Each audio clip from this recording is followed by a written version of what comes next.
And good morning, everyone. Happy Monday morning to you, and welcome back to Morning Musings. My name is Don K. Preston. I am the president of Preterist Research Institute of Ardmore, Oklahoma, and it's a real joy to be able to be with you. Well, here we are. It is Monday, the 23rd of December, 2024. Now, that means this is Christmas Eve. And this is the holiday time of year. And my birthday is on the 31st. If you want to send me a gift, that's okay. Anyway, so I'm going to be taking off starting tomorrow. All right? On Christmas Eve. And then we've got family coming in to visit with us. So we're going to be kicking back. We're going to be taking time off during this holiday season. So I want to take the time this morning to wish you and your family the very happiest of the holiday seasons. Merry Christmas, Happy New Year, and I hope you have the joy. I hope you have the happiness of having family around you in a warm and loving situation. I hope Santa Claus is good to you. It really is a wonderful time of the year, really, isn't it? And so, just to let you know, I will only be with you from now until the first of the year to a certain extent. I've got a couple of things rattling around in my head. No promises, mind you, no promises whatsoever. But I got a couple of things that are rattling around in my head for some specials. Videos, things that I might just possibly pop into the office for a little while, produce a video, post it, and then go back to my, as the old saying goes, go back to my rat killing and visiting with family and enjoying the time off. Hadn't made up my mind on that, and like I said, no promises. Now, I want to make a very, very special appeal to you. Our ministry really needs some additional income right now. We're still suffering the results of COVID with job loss, unfortunate deaths in people's family, having to support their families, etc., etc. And I'm not going to go into any details. I'm just simply going to tell you that we have lost a very, very significant amount of monthly income over the last year. We picked up a few small donations, monthly donations, and those are really appreciated. Look, we appreciate anyone who supports our ministry, but we have something like 8,800 subscribers to my channel, and not even 10% are donors. Not even close to it. Not even 10% have ever even sent us a one-time donation. And I understand times are very, very difficult. Hopefully things are going to improve. But would you please put it in prayerful consideration to begin supporting our ministry this upcoming year? We have fantastic things planned. I will be going, Lord willing, my health continues. We will be going to Australia in March. I'm just putting the finishing touches on a book on the millennium. There's nothing else like it out there. I will guarantee you that. Truly distinctive. But in order to keep being able to do what I do, and that is to study, research, and writing, then we need some monthly support. All right? I don't want to get a regular job. Listen, somebody asked me the other day, and I'm taking up some time here, but they didn't just ask me, they made the accusation. Well, Don, you're retired. You have lots of time on your hand. And when I read that, I literally busted up laughing, more in derision than anything. This individual, well, basically, he stalks me on Facebook. Many posts today, this, that, and the other. And I just wrote back and I said, you have no earthly idea what you are talking about. I'm retired. I have lots of time on my hand. Good grief. I'm working harder than I've ever worked in my life. Now I'm having the time of my life. But for somebody to say ignorantly that I'm retired and I have tons of time on my hand, oh, wow. I mean, that's just good grief.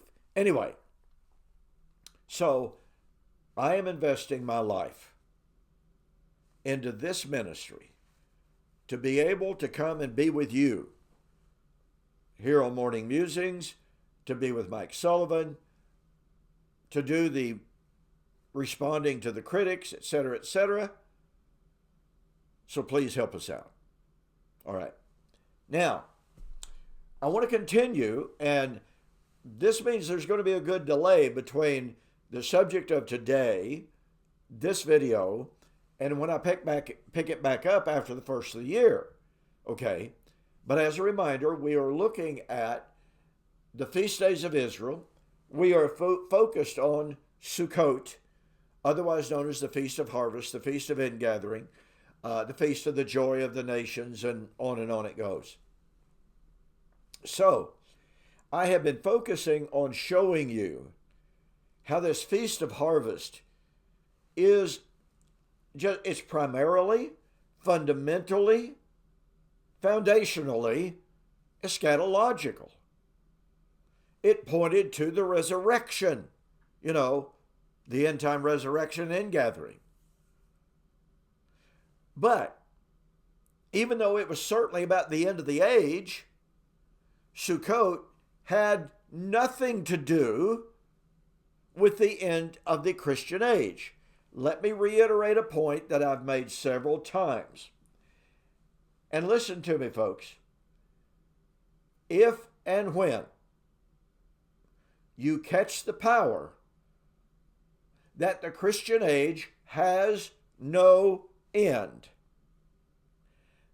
when you catch that, you're going to come face to face with the reality.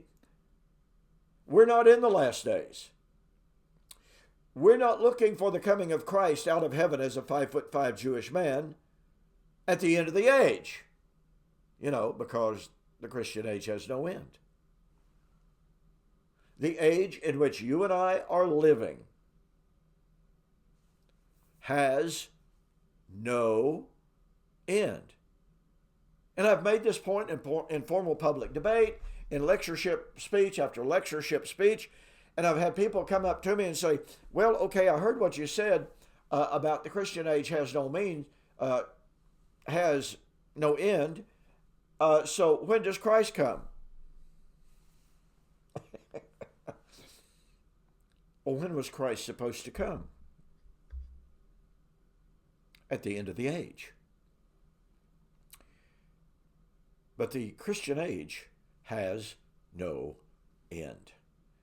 Therefore, there is no yet future coming of Christ at the end of the Christian age or at the end of time. Let me reiterate. Once you catch the power of that, then all futurist eschatologies go up in smoke. Real quick anecdote here. Years ago, I was invited to the home of some people who knew of the controversy at the congregation where I was, where I absolutely got fired. But nonetheless, this great young couple, and they said, okay, let me ask you a question, the husband said. You were saying, and he said, I get what you're saying in your classes. And he said, I just want to make sure I'm understanding what you're saying. Are we in the last days? Or are the last days a description of the Christian age? And I said, no. And I went through several scriptures. He said, okay, that's fine. That's it. And I said, well, that sounds awfully easy. And he said, look, Don, anybody ought to be able to see, if we're not in the last days, then there is no last day in our future. If we're not in the last days, Christ doesn't come at the end of the Christian age. If we're not in the last days, then time has no end. And I said, well, that's a pretty good way to sum it up. He said, that settles it to me. He said, there's no way out of that. And again, I'd shared several verses with him. That's how powerful this point really is, ladies and gentlemen. And thus, when we come to Matthew chapter 13, and Jesus tells the parable of the wheat and the tares, and says that the harvest is at the end of the age, just plug right into that the reality. He cannot be talking about the end of the Christian age. He cannot be talking about the end of time. He is talking about the end of the only age that the Bible ever says was going to come to an end, and that's the age of Moses, the law, and the prophets, which was envisioned on the Mount of Transfiguration. Matthew 17, Mark 9, Luke 9. That's what the Transfiguration is about, ladies and gentlemen. It is showing us what age the Bible's talking about when it talks about the end of the age. Because after all, 2 Peter chapter 1, as I've shared with you, says that the Transfiguration was a vision of the parousia, that is, the second coming of Christ. That means the second coming of Christ was to occur at the end of the Old Covenant age of Moses, the law, and the prophets. So guess what? If you believe that the end of the law, Moses and the prophets, ended in the first century, then that's where you put the second coming, i.e. the parousia of Christ. Okay, very, very quickly. The linguistics of the end of the age is really quite definitive. I want you to notice, as I've already done, in Matthew chapter 13, Jesus says, harvest is at the end of the age. The Son of Man shall send forth his angels, and they shall gather out of the kingdom all things that offend. He shall gather the tares, and throw them into the fire. There shall be weeping, wailing, gnashing of teeth. And he shall gather the wheat into the barn. So shall it be at the end of the age. He uses this Greek term, suntelia to aioniou. He uses it 3 times in Matthew 13.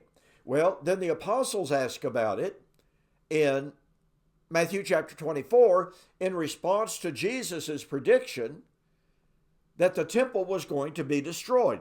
They linked, they tied, they associated the end of the age and Jesus' parousia to the destruction of the temple.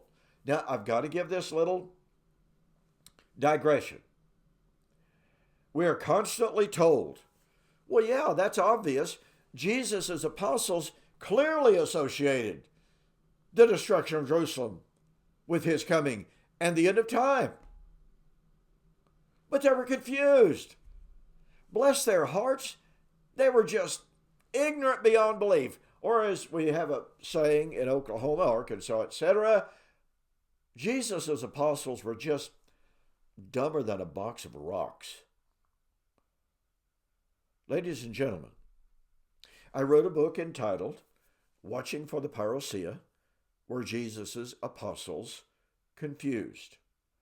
Let me urge you to get a copy of that book, and don't forget the rest of this month, and boy, there's not much time left.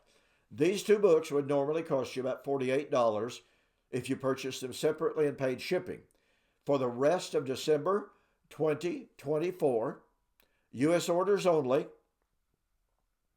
total delivered price, $30. Now, you need to order all 3 books, okay? But I can't make that 3-book special. Just can't do it. But let me urge you, either get the special or purchase the book Watching for the Parousia were Jesus' apostles confused? Kenneth Gentry says it's just absolutely positive that the apostles were confused. They were ignorant. How does he know that?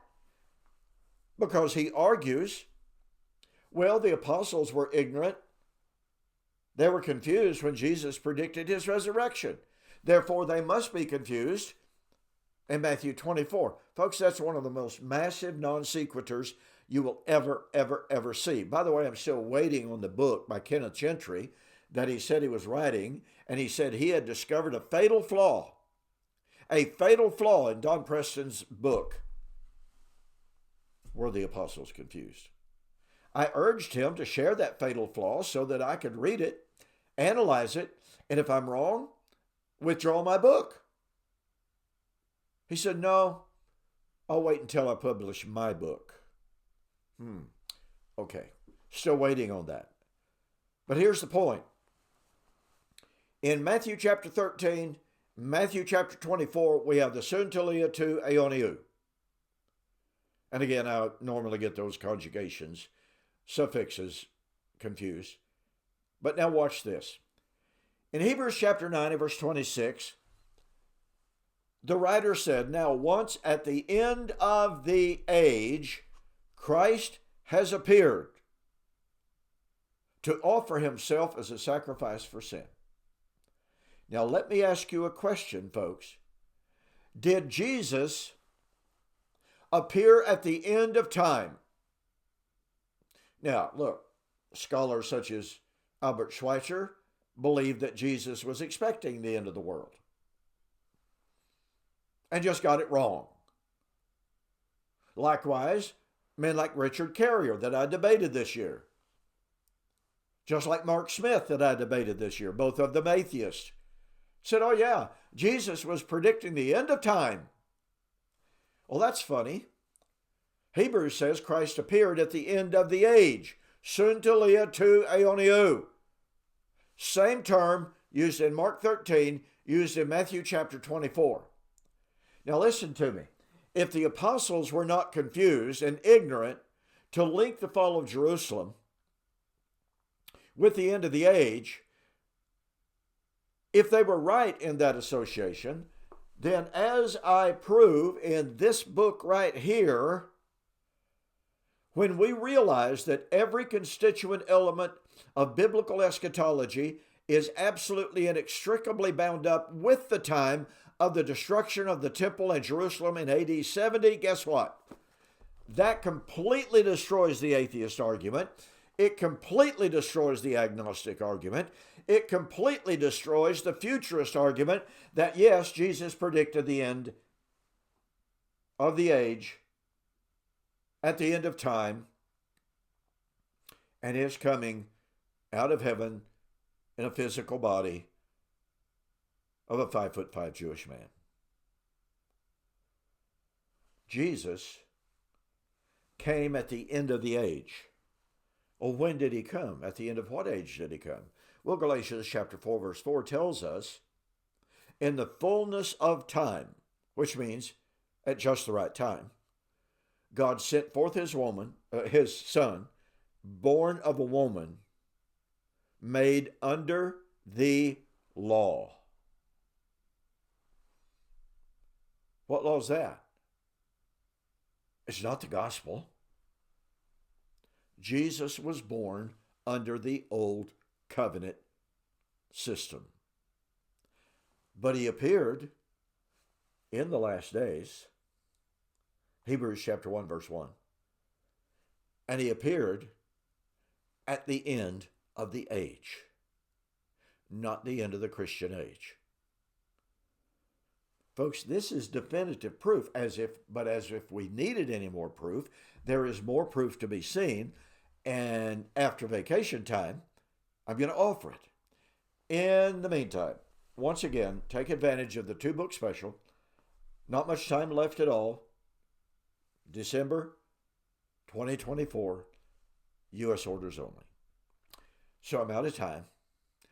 Thank you again for joining me. Please remember our ministry in your financial planning. We do need it very, very badly.